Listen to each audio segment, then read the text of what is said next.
From the Business Radio X studios in Atlanta, Georgia, it's time for High Velocity Radio. Welcome back to High Velocity Radio. I am professional EOS implementer and your host, Joshua Kornitsky. And today I'm doing a special remote podcast from one of the coolest places I've ever been. So I am here with Ken Cloud. Ken is the founder and CEO of KBC Transport Training in Sandy Springs, Georgia. Ken's a veteran, but he works with the U.S. Department of Labor Apprenticeship System and the Department of War Skill Bridge program to help transitioning service members build careers in the transportation industry. His organization uses advanced driving simulators, which I already got to try, and I have some pictures that I'll put up, to do hands-on training and to prepare the commercial truck and bus drivers for real-world conditions, drawing on experience from Technical College System of Georgia and MARTA. Ken is focused on developing skilled drivers and improving safety across the transportation workforce. Ken, welcome. Thank you so much for inviting me down here and for showing me some of the coolest technology I've seen in a really long time. Well, thank you, Josh. I appreciate you having me on your show. It's great to talk to somebody who's trying to do so much to help so many. So let's begin at the beginning. Let's go all the way back. Kind of what led you into transportation, because you are not a tech wizard who built the cool stuff. You're a truck driver and a transportation guy that brought it all forward. Absolutely. Long story short, I actually stumbled into this industry. Okay, tell us. I had plans to go into the aviation industry, and I wound up joining the military, joining the Army between ages 18 and 19, and they offered to me a heavy-duty mechanic course. Okay. And so I said, well, what the heck? I'm young. I'll take a look at this. Got into automotives in the military or whatnot. Been in it ever since. Learned how to drive the deuce and a half trucks. Fun in the Jeeps, driving the 5-ton trucks.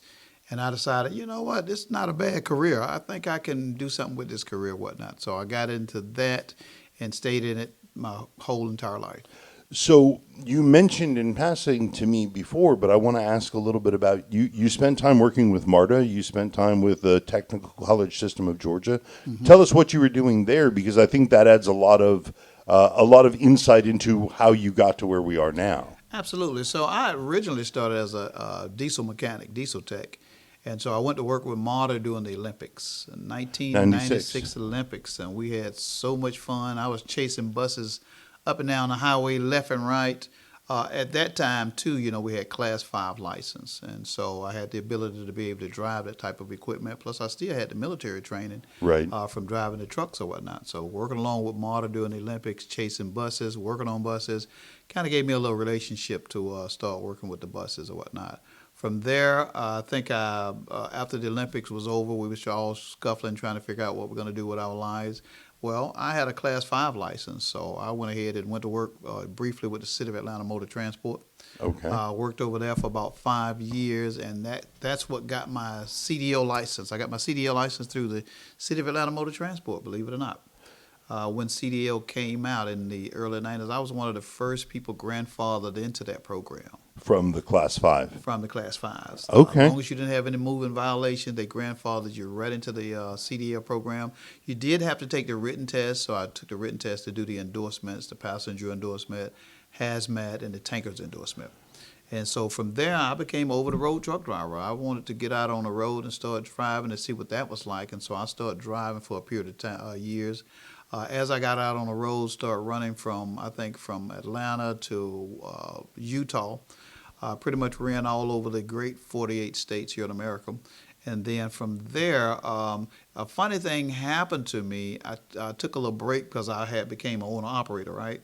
Right. And I took a little small break from trucking, I think maybe about a year off or whatnot. And then I had some military benefits that I wanted to use, and I wound up going over to one of the local technical colleges, because you had to be enrolled into the technical college in order to utilize the benefits, right? Okay. I went over there and I ran into a friend of mine over at Atlanta Technical College that was teaching the automotive program. And he said, hey, didn't you become a truck driver? I was like, yeah, we, work with each other with City of Atlanta Motor Transport. He said, well, the CDL program needs some help down there. Won't you help him out? I'm like, I'm just here to get some military benefits, you know? Right. I didn't come here to get a job, but he talked me into going down to the CDL department and working with these guys part-time. I went down there working with a part-time turned into full-time turned into 1 year, full-time turned into 2 years, full-time turned into 3 years, and then they needed somebody to eventually run the program because the guy that was running the program was leaving. I had the background, I had the experience. Next thing you know, I'm running the city of Atlanta, not the city of Atlanta, but the state of Georgia CDL training program. Wow. So Yeah. is that when KBC Transport was born, or did that come next? That was KBC Transport was in the works. I worked with the state of Georgia, Technical College Systems of Georgia, developing programs. I developed the first online training program for CDL because what happens, the state wanted the all programs online. You know, Okay. we were getting a little bit more high tech in the world, and so the state wanted everything online. Long story short, I started developing that program, and it started giving me ideas about creating my own program because the state was wrestling back and forth with me not able to do this and me not able to do that, and so long story short, I wind up having a project that the state wanted me to go over to Martyr to work with Martyr. So they wanted me to go over there and to grab this contract from Martyr or whatnot. Now my mind was thinking, how much money is going to be in this thing for me? Right. And so in the process of going over there to sit down and talk with Martyr about bringing a multi-million-dollar contract back to the state, you know, I had somebody tap me on the shoulder and say, hey, you got an astronomical amount of experience or whatnot. Why don't you come over here and work with us? Because we had found out that the program wouldn't work with the state at that time or whatnot. Martyr was in a really big hurry or whatnot. So I wound up going over there working with Martyr. And in the process, I'm developing my program behind the scenes or whatnot. Because I know eventually, you know, I'm getting a little bit older. I got some ideas that I know that I wouldn't be able to unfold those ideas on the job. Sure. So Well, because you have so how- many restrictions in that line if you're working for them versus when Exactly. KBC Transport Training is born. Your private sector, you can do what you like. And, you know, I wanted to do a lot of different creative things that we're doing now. One of them is simulation. State would never let me get a simulator. They didn't believe that simulators were necessary. And I always knew that simulations got to be necessary because when I took a little course in aviation school years ago, first thing they put us on was simulators. Right. They put us on these little So simulators. it's a proven It's- track to get you up to speed. Exactly. And you kill a whole lot fewer people and you damage a whole lot less expensive equipment. Right. I'm going around preaching simulation. So the idea was to go ahead and create my own program. I met with a guy that was running a program, the National Minority Trucking Association at that time, and he encouraged me to say, listen, you got to go ahead and put that boat in the water. And so Okay. you got to get that boat placed in the water as fast as you can. And I've had the opportunity, as I said, Ken let me try out the simulator, and it is surprisingly realistic down to the point that I could feel the sway in the wheel from the wind and from the road. But I mean, I didn't even count how many hundreds of variations of vehicle, transmission, situation, condition, and all of that has to be better than putting someone live in a vehicle and putting them on the road the first time. Because, as I said, a whole lot less damage, a whole lot less injury. Right. So KBC Transport Training is born. As you said, and as I had the pleasure to experience, you have the simulator. But when you first started, and we'll talk about the work you do with Department of War and with Skillbridge and all of that, but who were you serving initially? Just local municipalities? Just local municipalities, individuals coming in, just interested in getting a commercial driver's license. These are the people we were reaching out to, workforce development, anybody that basically wanted a CDL license. And is KBC Transport Training open if somebody just wants to get a CDL? If I decide that I want to be an over-the-road trucker, is that something I can come here and do? Absolutely. Our program is a U.S. Department of Labor apprenticeship training program. So we're a little bit different than the average CDL school. Okay. We will train you to get a commercial driver's license, but our program is a bit longer. Most CDL schools about 2.5 2.5 weeks long. You got a license. You pass. Oh, Right. I did. You know, That's terrifying. But we're so what's 6 weeks different? plus. Okay. 6 weeks plus, and then the apprenticeship you actually go for a whole year.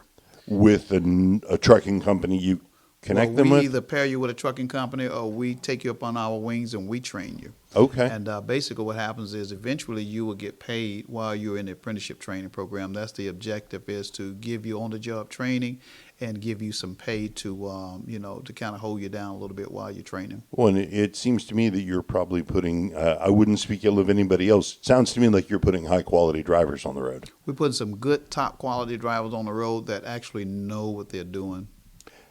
So now I want to ask you, because it is what first drew my attention. I am not a veteran, but I learned about the Skill Bridge program. Mm-hmm. So would you talk about what that is and who that helps and who qualifies for use of that program? Absolutely. Skill Bridge program is a wonderful program initially created by the Department of Defense, which is now the Department of War.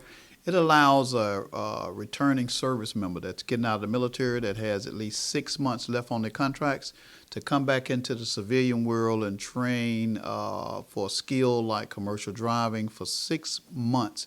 The Department of War will pay their salary for 6 months and allow them to come down here to KBC Transport Training to train with us. And what we do is we pour 6 months worth of training into them.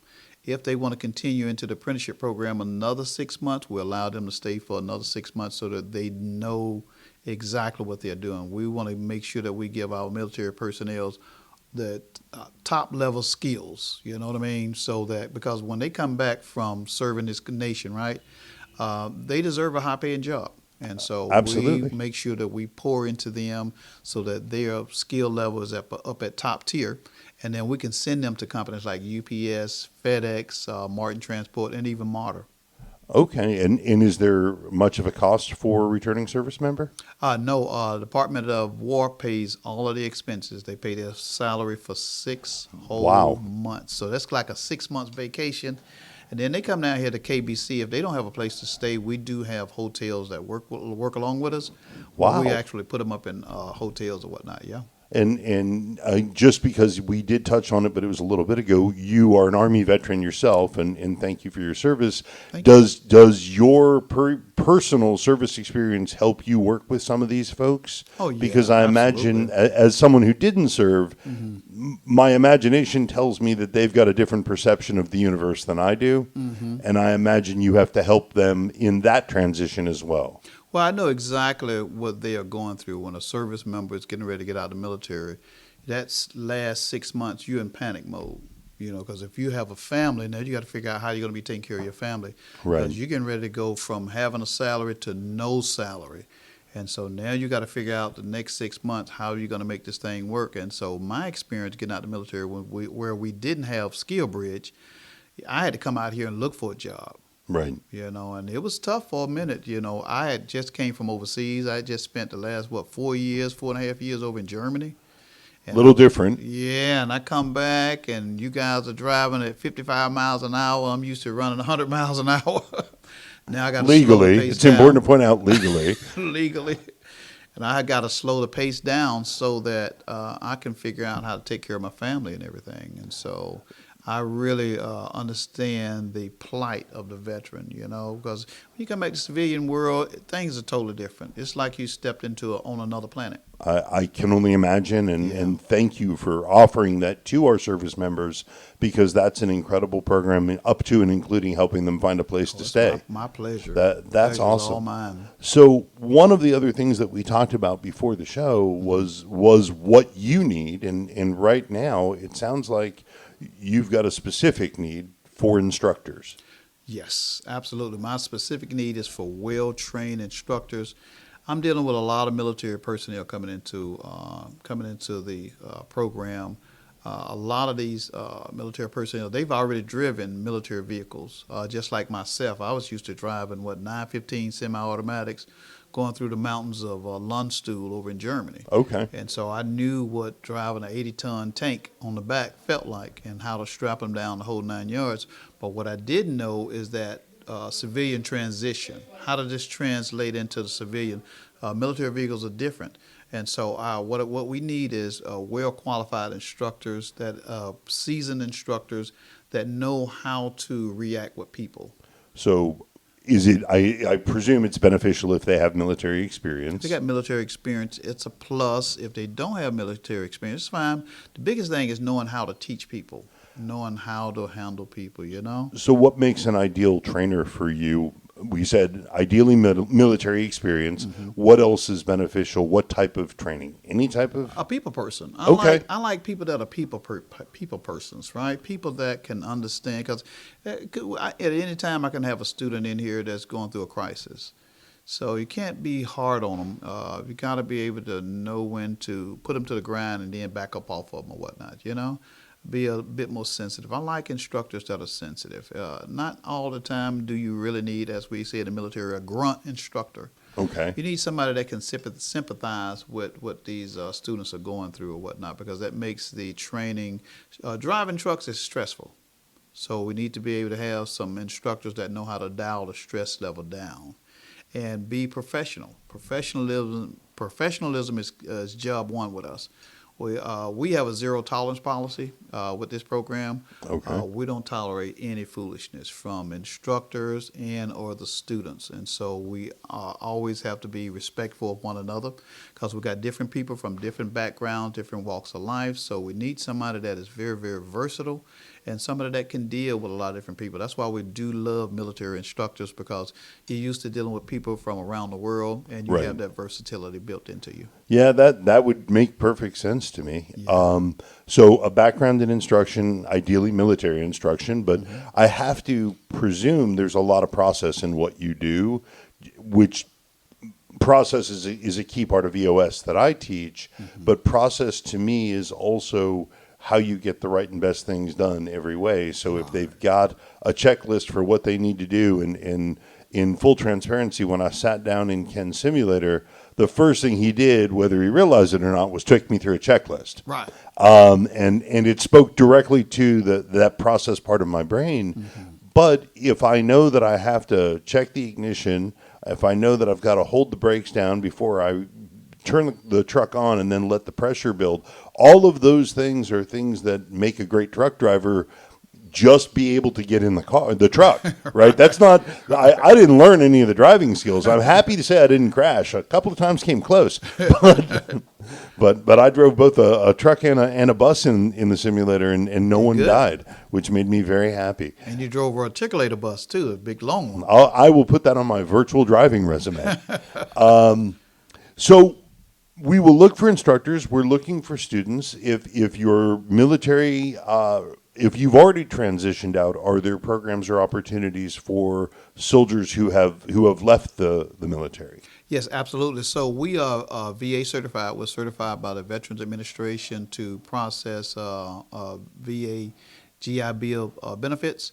And so if a veteran, and even if a veteran doesn't have the GI Bill benefits, we still are certified through Georgia Department, well, not Georgia Department, it's WorkSource Georgia, Okay. which is the WIOA, which is the Workforce Innovation Opportunity Act, which are federal funds. So we can send veterans through the WIOA program for training. And we can also process the GI Bill if they have the GI Bill. So veterans don't have to there's pay a lot of anything. opportunity. That's fantastic, and not having to pay anything. No pay for veterans. That whatsoever. is amazing. Yeah. So few other questions that occur to me just as we're talking is when did your first CDL graduate hit the road? How long has it been? First CDL graduate was back in 2017. Okay, so 2017. Approaching 10 years on the road, and Yeah. do you know how do you stay in touch with some of your students to know how they're progressing in the world? Oh, do we stay in touch? At any day, one will be knocking on the door at any minute now, because we do interact with all of the previous graduates, and I rehire some of the previous graduates too. That's awesome. So we have. I love tracking them. It's kind of like your children. You know what I mean? You I give birth believe to me. them and they never come back. Some of them come back because they want to learn how to drive. Now they learn how to drive trucks. Now they want to get into buses. Okay. And so they'll come back, or they want to get into the truck business, or they want to get into the bus business, or the what do you call it, straight truck business, box trucks. Okay. And so we do have programs where we teach them how to be in business for themselves, how to go after the government contracts. And I just realized that I neglected to mention something that's really important. It's not all simulator work here. It's not all simulation. First stage is classroom. Right. Second stage is simulator. Third stage is in the actual vehicle. So they're in, and I have not seen them, but there are actual vehicles here, and I think that's a key That's differentiator. actual vehicles, yes. So we actually train them on live trucks and live buses. The simulator gives us a peace of mind knowing that we've gotten past stage one, which is the fright stage. Years ago when I was with the Technical College Systems of Georgia, the biggest problem we had is you're sitting over on the passenger side, the new student is on the driver's side, and you're getting ready to put that student on the highway for the first time. Well, 9 times out of 10, that student's going to have a panic attack. I had a virtual panic attack, so I can certainly see that. Exactly. And so the simulator is going to remove that panic attack because now the student is used to, just like an airline pilot, Right. did we check the air brakes? But next, did we check the steering? Did we check this? Did we check that? So they got these 1, 2, 3, 4, 5, 6, 7, 10-step process. I'm getting on the highway. And so it makes it much easier and simpler for them because nerves is the worst thing that you have to worry about getting on the highway. And I have to imagine, because you have the real world experience, that do you also coach them on, I know there are regulations that I'm not familiar with, but there are regulations about how long an over the road trucker can stay behind the wheel without taking a break. Do they get the opportunity in the simulator to experience longer driving? Oh, we can take them through the mountains. Oh, wow. So Okay. we give them going up mountains, 6% grades, coming down 6% grades. We even give them the opportunity to know what it feels like for a runaway ramp. Oh, when a truck yeah, is out I've of seen control. them. Thank goodness I've never seen one used, but I've seen A lot them. of truck drivers have actually had a chance to see runaway ramps out on the road, but they've never had a chance to experience what it's like to go up a runaway ramp.